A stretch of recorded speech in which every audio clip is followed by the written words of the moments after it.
छत्तीसगढ़ के बीजापुर में सुरक्षा बलों और नक्सलियों के बीच मुठभेड़ की खबर आई। 11 महिला नक्सली सहित 31 वर्दीधारी नक्सली मारे गए। सुरक्षा बलों ने मौके से AK-47, SLR, INSAS rifle, rocket launcher और भारी मात्रा में विस्फोटक भी बरामद किए। इस मुठभेड़ में DRG हेड कांस्टेबल नरेश ध्रुव और STF कांस्टेबल वासित रावटे वीरगति को प्राप्त हो गए। दोनों के पार्थिव शरीर को बीजापुर जिला मुख्यालय लाया गया। घायल जवानों को भारतीय वायुसेना ने एयरलिफ्ट कर रायपुर भेजा, जहां उनका इलाज जारी है। वे खतरे से बाहर बताया जा रहा है। बता आपको यह दे कि 9 फरवरी की सुबह 8 बजे मदेड़ फरसेगढ़ बॉर्डर के जंगलों में DRG, STF और बस्तर फाइटर्स की टीम को नक्सलियों की मौजूदगी की सूचना मिली थी। हमारे bureau chief Chhattisgarh Yogesh Mishra connect हो गए इसी खबर पर बातचीत के लिए। उनका रुख करेंगे, उनसे बातचीत करेंगे। योगेश, किस प्रकार का ये पूरा एनकाउंटर रहा, किस प्रकार से नक्सली ढेर हुए, कितना नुकसान हमारे जवानों को, वही बताइए।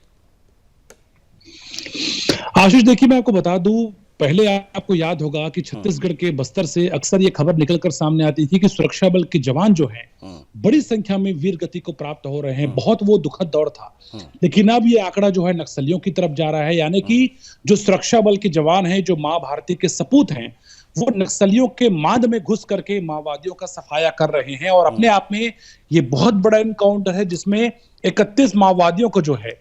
सुरक्षा बल के जवानों ने मार गिराया है। बहुत बड़ी तादाद में जो हथियार है, चाहे वो अत्याधुनिक हथियारों की बात करें, इंसास राइफल की बात करें, AK-47 की बात करें और नक्सली साहित्य सामग्रियों की बात करें, बहुत बड़ी संख्या में जो है सामान भी बरामद किए गए हैं। हालांकि इस पूरे मुठभेड़ में चूंकि दोनों तरफ से लगातार काउंटर अटैक होता है आशीष, तो इस पूरे मामले को लेकर के अभी जो शुरुआती जानकारी मिल रही है, हमारे 2 जवान जो है वो वीरगति को प्राप्त हो गए। वहीं 2 जवान फिलहाल घायल हो गए थे, जिनको रायपुर में इलाज चल रहा था और ट्रीटमेंट के बाद वो लोग खतरे से बाहर बताए जा रहे हैं। लेकिन जिस तरह से जो समन्वय है, क्योंकि मैं बहुत बार बस्तर गया हूं, बस्तर के अगर रूट की बात करें, खासतौर पे बीजापुर, नारायणपुर, सुकमा, दंतेवाड़ा ऐसे क्षेत्र हैं जहां पे ग्रामीणों के मन में पहले डर लगातार नजर आता था। उनके मन में यह डर रहता था कि माओवादी हमारे गांव में घुसकर हमको मार देगा। लेकिन अब सुरक्षा बल के जवान, चाहे वो केंद्र के फोर्सेस की बात करें, CRPF की बात करें या CAF की बात करें और या फिर अलग अलग तरह के केंद्रीय टुकड़ियों की बात करें, तो अब केंद्र जो फोर्स है और जो राज्य के जो बयान अमित शाह का था योगेश, केंद्रीय गृह मंत्री का, कि मार्च के महीने तक हम जो है नक्सलवाद को खत्म कर देंगे, क्या उस दिशा में ये एक महत्वपूर्ण कदम दिखाई दे रहा कि अब भयानक एक्शन में हमारी टीमें दिखाई दे रही हैं? और इस मुठभेड़ के बाद में क्या अभी भी क्षेत्र में सर्च ऑपरेशन जारी है, क्योंकि ऐसा अंदेशा है कि अभी और नक्सलियों के मारे जाने की संभावना हो सकती है और डेड बॉडीज नक्सलियों की मिल सकती हैं?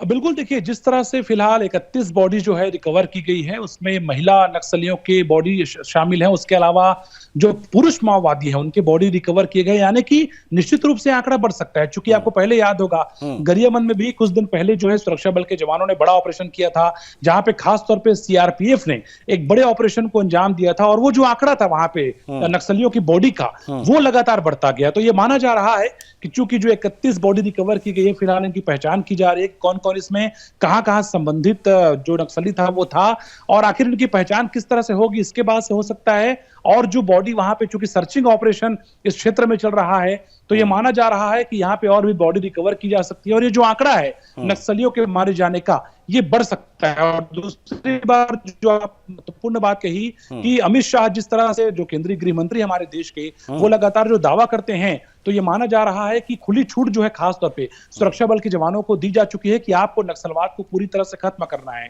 क्योंकि जमीनी स्तर पर सुरक्षा बल के जवान जो है लड़ाई लड़ते हैं, ऐसे में जो पॉलिसी मेकर हैं, चाहे वो प्रशासनिक अधिकारियों की बात हो, सरकारों की बात हो, तो जब तक उनका इशारा नहीं मिलेगा ऐसे ऑपरेशन जो है सामने नहीं आ पाते थे। तो कहीं ना कहीं फ्री हैंड जो है सुरक्षा बल के जवानों को दे दिया गया है। तभी आप देखिए, चाहे वो गरियाबंद हो, चाहे वो बीजापुर हो, हर जगह पर माओवादियों को मारा जा रहा है और लगातार इससे ये स्पष्ट हो रहा है कि कहीं ना कहीं न सिर्फ नक्सलियों के मन में डर पैदा हो रहा है सुरक्षा बल के जवानों को लेकर के, बल्कि उसके अलावा जो ऐसे क्षेत्रों में रहने वाले ग्रामीण है आशीष, सबसे महत्वपूर्ण बात, तो उनके मन में भी जो विश्वास है वो सुरक्षा बल के जवानों के प्रति लगातार बढ़ता हुआ नजर आ रहा है। अच्छा योगेश, मैं इस वक्त जो तस्वीरें दर्शकों को दिखा रहा हूं उसमें बहुत सारा हथियार दिखाई दे रहा है, जिसमें इंसास राइफल दिखाई दे रही है, AK-47, रॉकेट लॉन्चर। कितनी बड़ी बरामदगी हथियारों की हो रही है और इसकी कितनी आवश्यकता है कि इस प्रकार से हथियार भी साथ साथ में बरामद होते रहे, जिसकी वजह से लोग दहशत फैलाते हैं, इसको इस्तेमाल करते हुए लोग दहशत फैलाते हैं, क्योंकि भारी मात्रा में इस वक्त तो हथियारों की खेप दिखाई दे रही है स्क्रीन पर।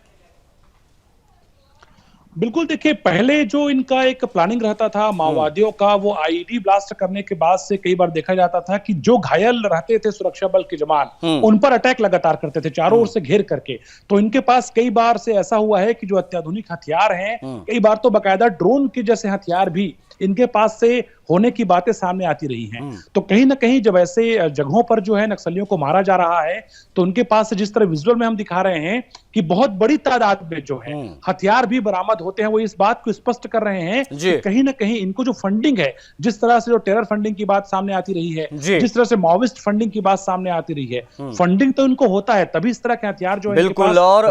वो प्रत्यक्ष रूप से दिख भी रहा है योगेश कि आखिर कितने बड़े पैमाने पर हाईटेक हथियार इनके पास रहते हैं। हालांकि हमारी सेना, हमारे जो जवान हैं वो एक्शन मोड में है और इन लोगों को लगातार जो है वो ऊपर पहुंचाया जा रहा है। बहुत शुक्रिया योगेश आपका इन तमाम जानकारियों को साझा करने के लिए, तमाम बातचीत के लिए। तो 31 नक्सली ढेर हुए हैं